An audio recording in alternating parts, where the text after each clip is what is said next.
today's GibbsCAM tech tip, you will learn how to create 4th axis cylindrical toolpaths starting from solid models. If you have a solid model available to start from, this will save you a lot of time and effort. First, you will need to open the solid model in GibbsCAM. Once the part is open, you will need to position the part properly in order to machine it using your rotary axis. On a vertical machining center, this would typically be along the x-axis. We will turn on the profiler in Slice Spun Body mode to extract geometry into work group 2. After turning the profiler back off, we will select that geometry to create a revolved solid.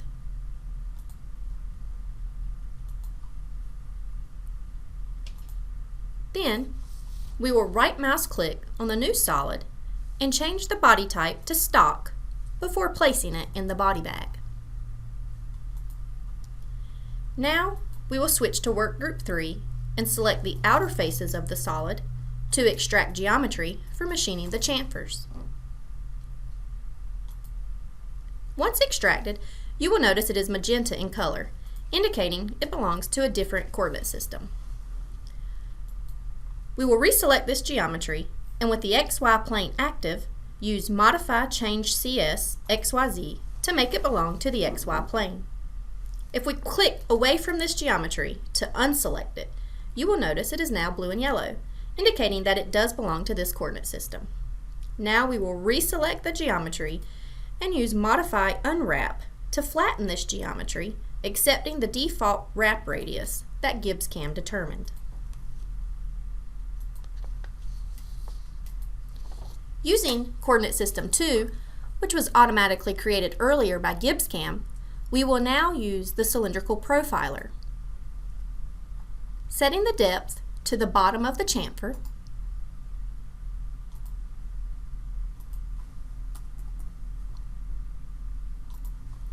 to extract geometry into work group 4 for machining the slots.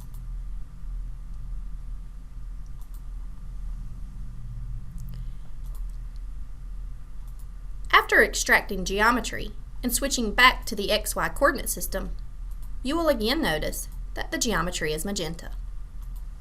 So we will again select the geometry and use Modify Change CS XYZ to assign it to the XY coordinate system. Then we will use Modify Unwrap, accepting the new default wrap radius to flatten this geometry. Using previously defined tools, we will create a contour process for machining the slots with a 3/16 end mill. It is important that the surface Z is set to the outside radius, not the diameter of the part. The entry and exit clearance values must be slightly larger values for adequate clearance. By turning depth first off, we can reduce the number of operations in the operations list. Since we will be selecting multiple profiles for machining on the offset page, we must set it to offset, not centerline, or cut outside for the closed shapes we are selecting.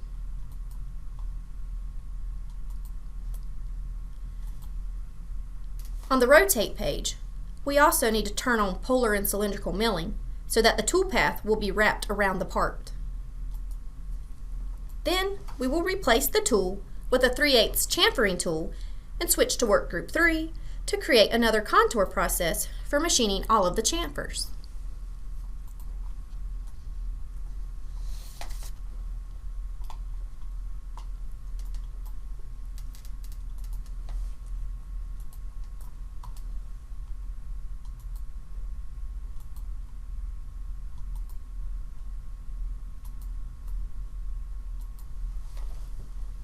As a finishing touch, we will right mouse click on work group 3 and work group 4, and under work group info, check on the wrapped option so that when we click on the wrap work groups icon, the geometry will appear wrapped.